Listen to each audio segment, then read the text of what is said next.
ഒരു ദിവസം ചുരുങ്ങിയത് 7 വട്ടമെങ്കിലും ഒരു മുസ്ലിമായ മനുഷ്യൻ ഉമ്മാക്കും ബാപ്പാക്കും ദുആ ചെയ്താൽ അവൻ റബ്ബിന്റെ മുഖറബായി മാറുകയും ചെയ്യും, അവന് ദാരിദ്ര്യം ഉണ്ടാവുകയും ഇല്ല. 7 തവണയെങ്കിലും ഒരാൾ ജീവിച്ചിരിക്കുന്നവരോ മരിച്ചവരോ ആയ തൻ്റെ ഉമ്മാക്കും ബാപ്പാക്കും വേണ്ടി ഒരു ദിവസം 7 വട്ടമെങ്കിലും ദുആ ചെയ്താൽ അവൻ റബ്ബിന്റെ മുഖറബുമാകും. അവന്റെ കീശയിൽ പൈസ ഒഴിഞ്ഞൊരു നേരം ഉണ്ടാകൂല, ദരിദ്രനാവൂല, ആരാന്റെ മുന്നിൽ കൈ നീട്ടേണ്ടി വരൂല, ഒരുത്തനും കൈ നീട്ടൂല.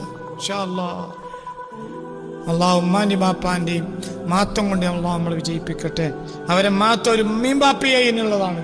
ഒരു വലിയ വലിയ ബാപ്പയും കാണണ്ട, നാടന്മാരനായിക്കോട്ടെ ആര്യമാണെങ്കിലും മേലെ അമ്മയും ബാപ്പയാണ്. വഖളാ റബ്ബുക അല്ലാ തഅ്ബുദൂ ഇല്ലാ ഇയ്യാഹു വബിൽ വാലിദൈനി ഇഹ്സാനാ. അള്ളാഹു ഉമ്മാക്കും ബാപ്പാക്കും ഏറ്റവും ഗുണം ചെയ്യുന്ന മക്കളിൽ അള്ളാഹു നമ്മളെ ചേർത്തേരട്ടെ.